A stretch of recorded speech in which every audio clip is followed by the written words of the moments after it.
Olá, meu querido, tudo bem? Tudo na paz? Graças ao nosso eterno Criador. Meus queridos, muito bom nós estarmos aqui junto, essa família eterna, essa família maravilhosa.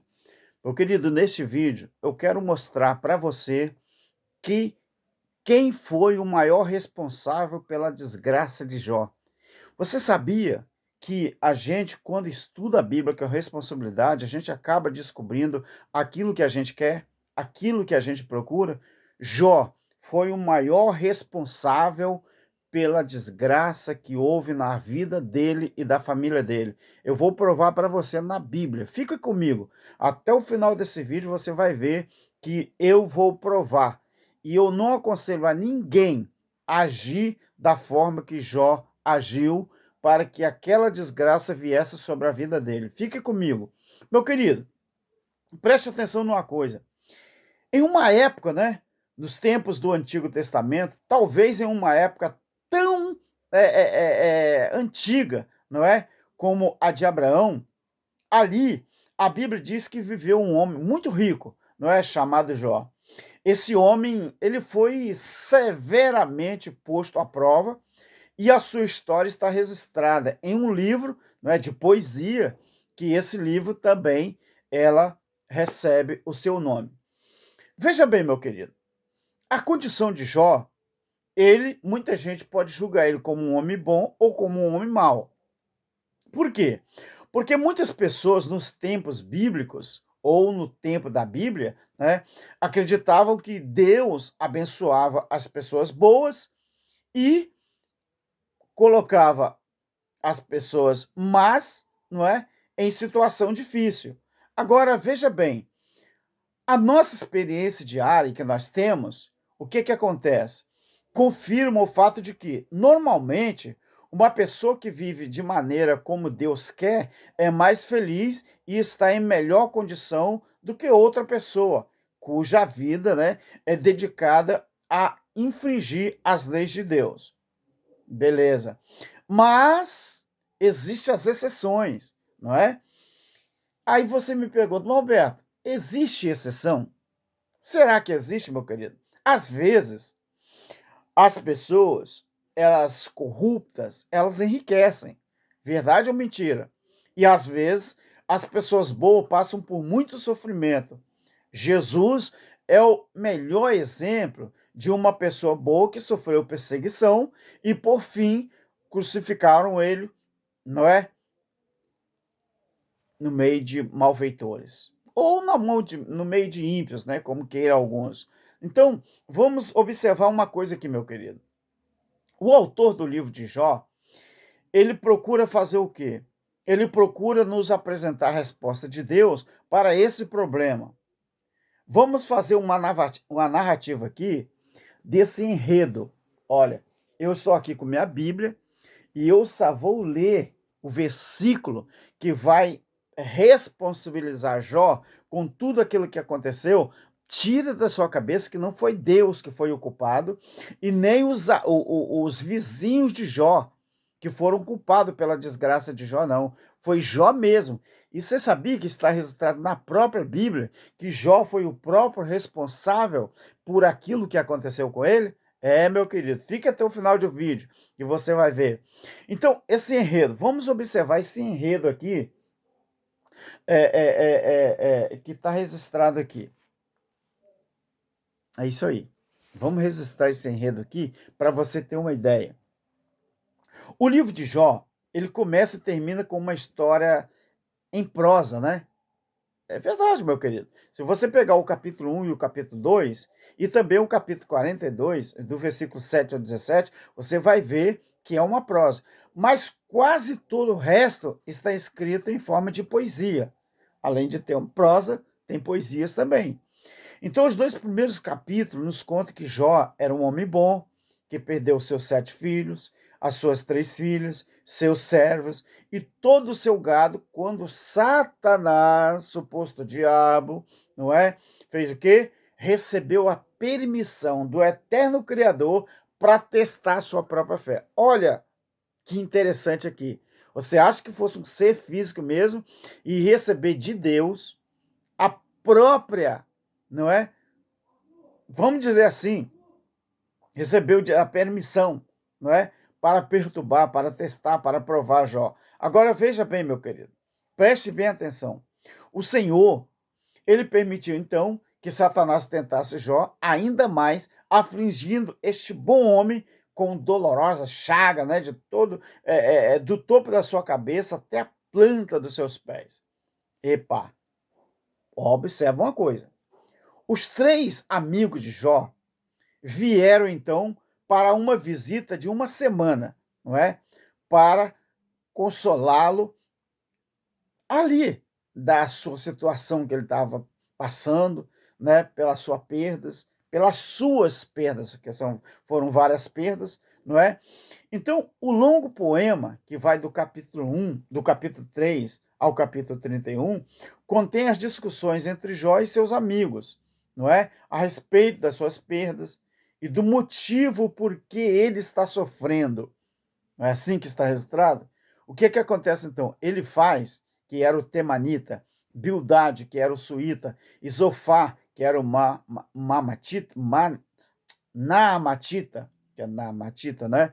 Então, argumenta que como Deus abençoa as pessoas boas e pune as que são ímpias, Jó devia ter pecado. Essa era a acusação dos amigos dele, não era? Então, ele insiste, Jó, no caso, ele insiste e diz que não pecou. E os três amigos de Jó deixam de falar quando percebe que Jó se considerava justo. Agora, quando um homem mais jovem chamado Eliú vê que Jó se considera justo e que os três amigos eram incapazes de refutar as suas afirmações, o que acontece ali então? Eles entram na discussão e, irritado, que vai do capítulo 32 ao capítulo 37, mas não é bem mais sucedido do que os outros amigos, na tentativa de provar o seu ponto de vista. Então, no clímax desse livro, meu querido, preste muita atenção. No clímax desse livro, o Senhor fala de uma tempestade, do capítulo 38 ao capítulo 41. Quando ouve Deus falando, Jó, então, ele se inclina em humilde submissão à onipotência e à sabedoria de Deus. Então, esse livro, ele termina com um epílogo, em que o Senhor critica ele faz e os seus amigos, né? Ele diz que faça uma oferta de sacrifício. Então Deus também restaura a família e a riqueza de Jó. Não podemos esquecer também que sobre a terra de Uz. Quem era a terra de Uz nesse cenário? Jó e a sua família viviam na terra de Uz. Não é assim que a Bíblia diz? Essa área, meu querido, em algum lugar do Oriente, conforme o capítulo 1, versículo 3, recebeu esse nome por causa de uma das três pessoas que tem esse nome no livro de Gênesis, no capítulo 10, versículo 23, né? Também do capítulo 22 e 21, o 36 e 28.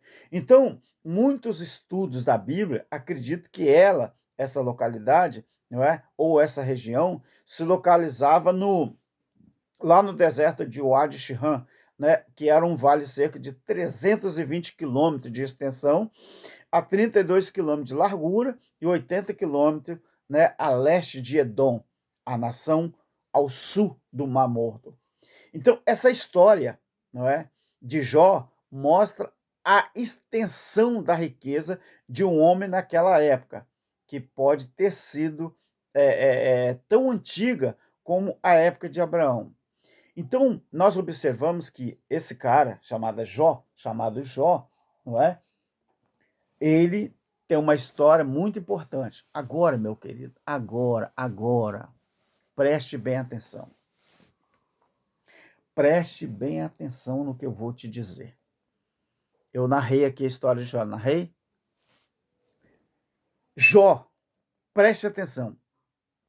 Eu vou dar aqui as prerrogativas.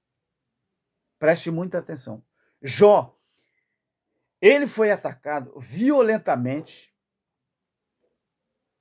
pelo menos nós sabemos que nós não encontramos uma outra narrativa no cenário daquele, ou na história, um homem que aconteceu tanta desgraça em poucos dias. Muita gente acredita que foi no mesmo dia. Eu não sei. Que a Bíblia ela é feita por etapas, não é? Igual a história da tentação de Jesus. Teve várias etapas. Foram 40 dias e 40 noites. Mas quando você lê a história, parece que aconteceu num momento só. Quem disse que isso aconteceu, a vida de Jó, aconteceu aquelas desgraças todas num momento só? Quem disse isso? Quem disse? A própria Bíblia vai dizer que não, não é? Então o que acontece, meu querido? Se você lê o primeiro capítulo do livro de Jó no mesmo dia, dá a impressão que foi no mesmo dia, não é? Que aconteceu aquilo tudo. Jó era um homem que possuía 7.000 ovelhas, 3.000 camelos, 500 juntas de boi, não é? 500 jumentas e 10 filhos. Ele era o mais rico do Oriente. Muita gente tinha ao seu serviço. Aí aconteceu o quê? O diabo, o Satanás, os opositores de Jó, os opositores, fez um desafio com Deus. E Deus permite que o diabo, então, o opositor, Satanás, toque em tudo que Jó tinha, menos a sua vida. A sua vida tinha que ser preservada. Então, a impressão que dá é que num só dia, Jó perde tudo. Pelo menos, meu querido, é a impressão que dá. Segundo a história que nós vamos ver na Bíblia, segundo a história aqui, ó, Jó, ele possuía todas essas riquezas. E a impressão é que num só dia aconteceu aquela desgraça toda. Mas será? Será que foi?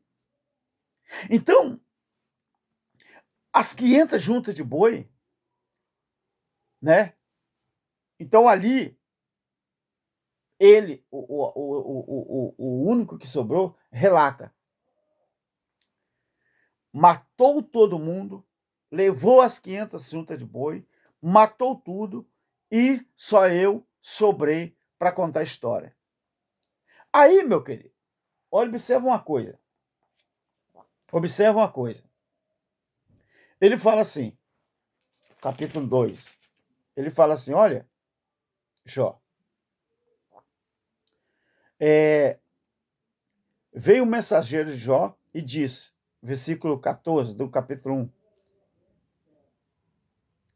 1, veio um mensageiro de Jó e disse, os bois lavravam e as jumentas passeam junto a eles, e deram sobre ele os sabeus, e os tomaram, e os levaram, mataram todo ao fio, e só eu escapei para trazer a notícia. Preste bem atenção. Quando esse aqui termina, nem bem esse cara terminou, não é? De falar, aí chegou outro. Chegou outro e falou o quê? Jó, caiu o fogo do céu, consumiu as 7.000 ovelhas, matou todo mundo e só eu sobrei para contar. Mas este, acabando de contar a história, entra outro. Jó, os caldeus deram em 3 bandas, não é? Em 3 bandas, levaram os 3.000 camelos, matou todo mundo e só eu sobrei. Aí, meu querido, entra o outro e fala assim também, olha, Jó, os teus 10 filhos estavam na casa do teu filho primogênito, ou seja, o mais velho, não é? Bateu um vento nos 4 cantos da casa, caiu, a casa caiu, matou os teus 10 filhos, todo mundo, e só eu sobrei para contar a história. Meu querido, eu acredito que nunca tinha ouvido tanta desgraça, não é? Num só dia, ou não sei, um período de tempo, não é? Então, muita gente, depois de, às vezes, fica buscando a resposta para o que aconteceu com Jó. E eu vou te dar a resposta. Eu vou te dar a resposta. E aconselho para você não fazer a mesma coisa. Mas eu descobri a resposta e eu vou te dar. Preste bem atenção. Depois, Jó, todos sabemos, ele não cede, mesmo com tudo isso acontecendo. Aí o que aconteceu? Aí o diabo vai usar a mulher de Jó. Numa segunda etapa, A mulher de Jó disse assim: amaldiçoa o teu Deus e morre. Mas você sabia que no hebraico não é amaldiçoa? No hebraico é abençoa o seu Deus e morre? Meu querido, eu tenho esse estudo completo e eu não vou entrar aqui no detalhe. Mas lá no hebraico, o verbo para amaldiçoa está errado. Quem copilou, quem fez o copista, a tradução está errada. Não é amaldiçoa, é abençoa o seu Deus e morre. Ela disse: abençoa o seu Deus e morre. Quem sabe a mulher de Jó era temente a Deus e não do jeito que o copista quis. Não é amaldiçoa, é abençoa. O verbo no hebraico lá não é amaldiçoa, é abençoa o seu Deus e morre. Jó 2:9. Então uma chaga maligna ataca Jó da cabeça até a planta do pé. O cheiro podre, né, da carne de Jó era sentido a 20 metros de distância. Você sabia disso? Depois veio os 3 amigos, mas quem tem um amigo desse, né, não precisa ter inimigo, né? E que amigos, né? Aí depois vem os 3 amigos e fala assim, ele faz beldade, ele faz. Olha para Jó, que aquele período que eles estiveram ali, 7 dias, 7 noites, olharam para Jó e não tiveram coragem para falar nada. E o estado de putrefação que Jó estava, eles ficaram calados por 7 dias. E quando abriram a boca foi para falar besteira. É o que acontece com muita gente, não é? Já você, né? Eles disse: Jó, você está assim por causa do teu pecado. E você sabia que, segundo a Bíblia, muita gente não fala, mas eu descobri que os 3 amigos de Jó, quando eles falaram isso, eles tinham certa razão.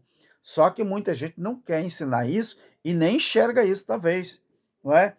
Eles falaram: Jó, você está assim por causa do teu pecado, né? Então você está assim porque você está errado. Olha o que eles fizeram. Aí, sabe o que eu aprendo nisso aqui, meu querido?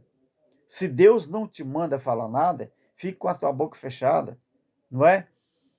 Tem gente que fala tanta merda, tanta besteira, não é? Tanta besteira, que às vezes nós observamos uma coisa e às vezes as pessoas têm certa razão, não é?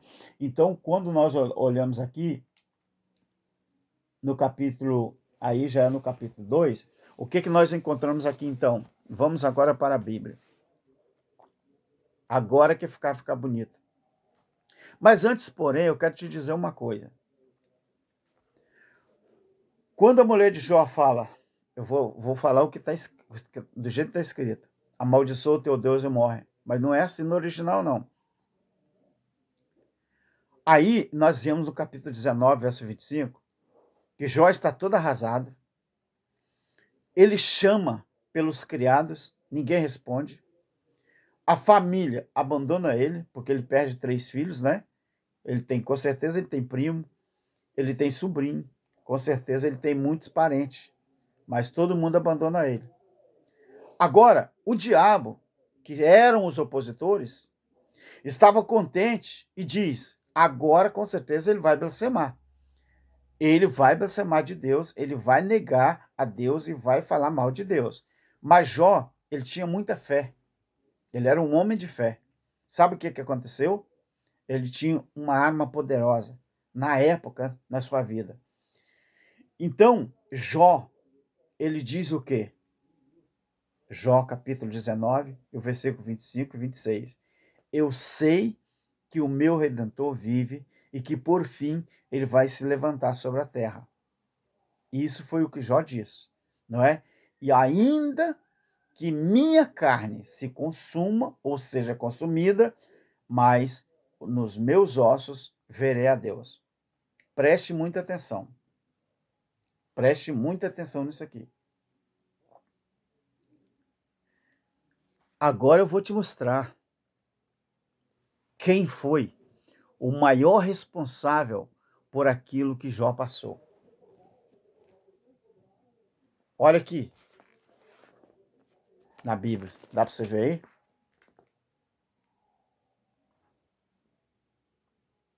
Capítulo 3. Não sei, vai dar para você ver não. O capítulo 3 de Jó, está aqui, ó. Deixa eu ver se dá para você pegar. Aqui está, ó, capítulo 3, ó. Ó. Ó.